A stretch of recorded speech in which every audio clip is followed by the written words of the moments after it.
Hi guys, I'm Cesar Gonzalez, and I'm here with Kevin Scheller. How you doing, Kevin? I'm great. Thanks for having me. So right now we were at RETCon right now, and we were actually walking around, and actually your comic really caught our attention. Really, Miguel. Really, I'm not gonna lie, Miguel caught our attention. And can you tell us a little bit about your comic? Absolutely.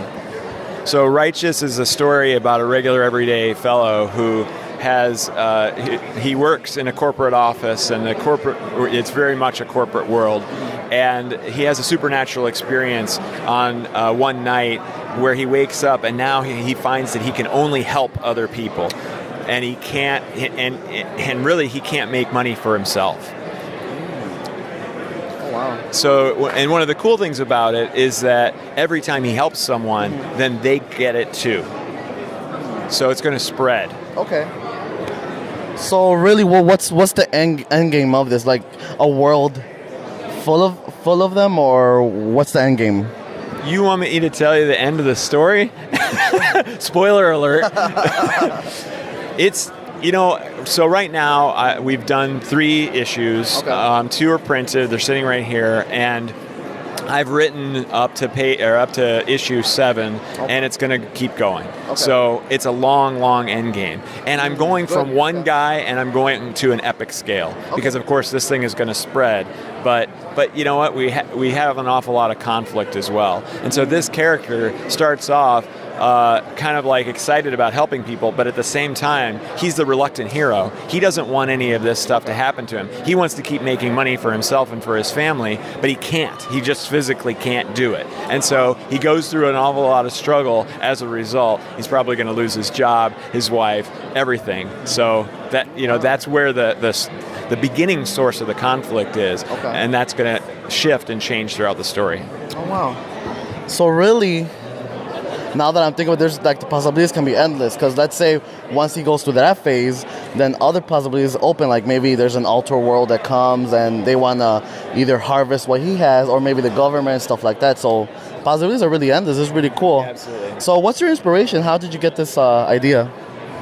I think that interestingly, I kind of went through a very similar transformation as the main character. So I got to kind of, I'm an entrepreneur, and I've got investments, real estate investments, and all kinds of things, and they were doing well.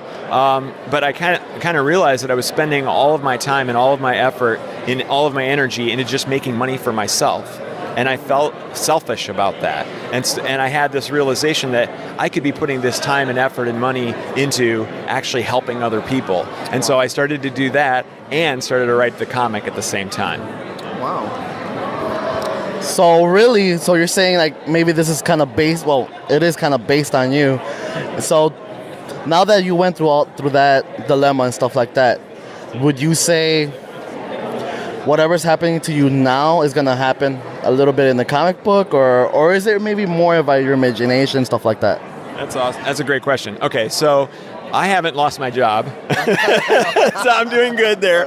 But I am starting to sell some of my real estate, and I am starting to move out of some of those investments because I felt like it was taking too much of my time, and I couldn't really help people. So there are some similarities to the character, and in the story, we've pretty much caught up to my life. So now we move. Cool. Yeah. So now we move past that. But he's also different than me. He's got his own weaknesses and strengths that are different than mine. So it's not an exact copy of my life. Okay, wow.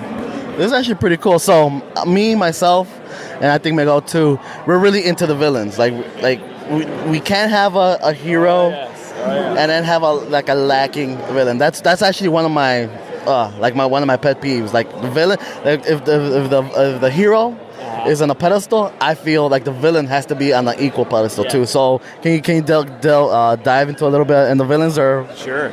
Okay, so I would say that the first part of the story is probably man versus nature, and that nature is his own self that he's battling against. His own self is telling him he needs to help people, but that shifts because really it takes a long time for him to even realize what's going on. Like all of a sudden all these people are just starting to help people, and he's going, wow, it's like a new movement. So it takes him a while to figure out that he's actually affecting them in the way that he is. So then once he gets that figured out, then we have to introduce a villain, and that villain is I'm super excited about him, but we haven't even drawn the first picture of him yet. So he's going to be revealed probably around issue, if I remember right, it's issue 5 is his first appearance. Okay. Oh wow. So do you have like an idea?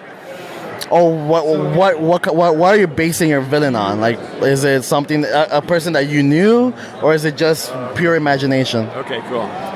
So, no, it's not anybody that I knew. However, it is based, we have a theme going on right now, right? Which is kind of like capitalism isn't the greatest thing in the world because it doesn't really help you help other people. You're encouraged to be selfish in a capitalist society. So, it has to be a capitalist, and like a very serious capitalist, right? Like, all I care about is making money. Everything else be damned. Okay. Now that I'm looking at it, like I've said, this comic book has a lot of possibilities once it actually kicks off and stuff like that. So the villain too has a lot of possibilities. Maybe it could be a banker, or maybe not even that. Why reduce it to a banker? Maybe it could be somebody that people rely on, and behind the scenes, he's, like you said, maybe he's not really that a good guy in the first place. So that's pretty cool. You know what? Let's talk a little bit of the Kickstarter that we were talking about earlier. Can you give us a little info on that? Absolutely. Okay, so the Kickstarter is just a temp print, just a limited run print. So the Kickstarter, teaser. Yeah, and so the Kickstarter is to get the first issue printed and cover some of the production costs. We've only got 3 days left as of right now, and we're at 92%. So we're almost completely funded. Okay. So we're really close, and have a lot of faith that we're going to get there. But your readers could help that. Of course. That's pretty cool. So can you give us like the information, website, where to go to and stuff like that? And either way, we'll post it in the description either way. But so yeah, we've got a domain that is just righteous-crowdfund.com. Yep. That's pretty cool. Yeah, I mean, I think I might pick up one or two. Yes. And it sounds pretty cool. It actually is very promising. Thank you very much. Now that, like I said, like a comic could be really good, but for me, if there's not an equal conflict or villain or stuff like that, for me, so this is very promising. So thank you very much for this interview, and looking forward to more in the future. Thank you.